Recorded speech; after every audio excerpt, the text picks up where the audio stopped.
You know that feeling, that Sunday night dread, not just because the weekend's over, but because you're thinking about Monday morning. Well, today, we're going to dig into that feeling. We're going to talk about what makes a workplace truly toxic, where that toxicity really comes from, and, most importantly, what we can do to build something better. Oof, this probably sounds familiar to a lot of you. Look, an occasional late night, that's just part of the job sometimes. But when again becomes the default, that's not just a sign of a demanding job. It's a symptom that something deeper is really off. And that's the big question, isn't it? Knowing where that line is, that's absolutely crucial. Not just for your own sanity, but for the health of the entire team, the entire company. All right, so how do you actually spot the difference? Let's get right into it and define what we really mean by a toxic work environment and look at the red flags you absolutely need to be watching out for. The key phrase here is so ingrained. This isn't about one bad manager or a stressful quarter. We're talking about a cultural pattern, a system where people feel totally trapped, like they can't speak up, can't make a mistake without fearing the consequences. That lack of psychological safety, that's the real poison. So take a look at this list. How many of these feel familiar? The place where any mistake is treated like a catastrophe? Or that revolving door of employees where people are constantly quitting? Maybe it's the sneakier stuff, the gossip, the passive-aggressive emails, the micromanaging. These aren't just little annoyances. They are giant, flashing warning signs of a deep-rooted problem.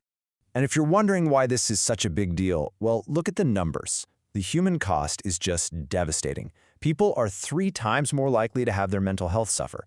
And for the business, get this. A toxic culture is 10 times more powerful than someone's salary in predicting if they're going to quit. Think about that for a second. It means you literally can't pay people enough to stay in a soul-crushing environment. And here's the really chilling part. This stuff, it doesn't just happen.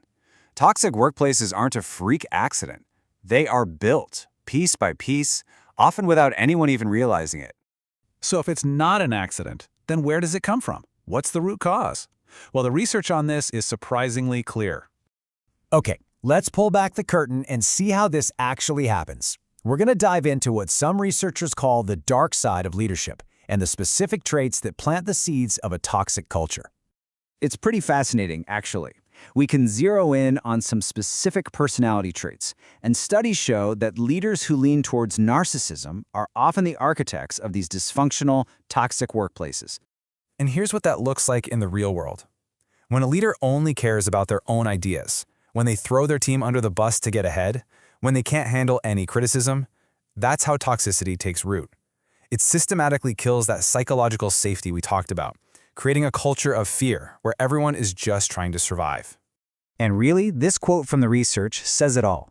These leaders might seem charismatic or super confident at first, but the long-term damage they cause, it's almost always overwhelmingly negative. Okay, so we've spent a lot of time on the problem. It's heavy stuff. But now, let's pivot. Let's talk about the solution. Because there is an antidote, and it's all about building a culture founded on 2 things: psychological safety and trust.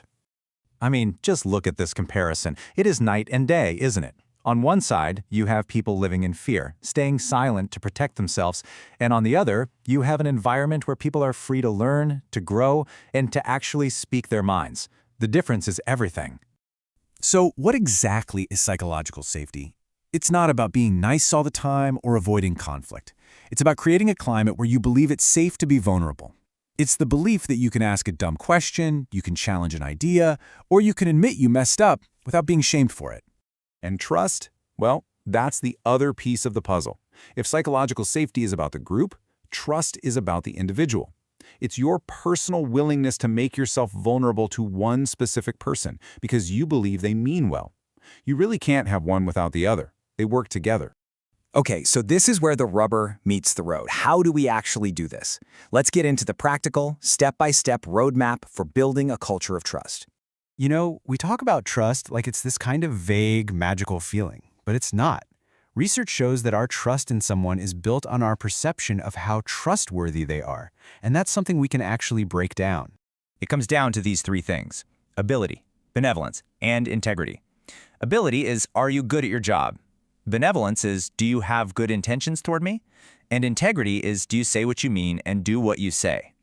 You have to have all 3. I mean, think about it. A brilliant jerk who you know is out for themselves, you're never going to trust them.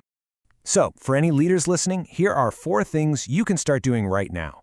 And it all starts with leading by example. When you admit you don't have all the answers or share a mistake you made, you give your team permission to be human too. It's about shifting the focus from just performance to actual learning and growth. And it's not just on individual leaders, right?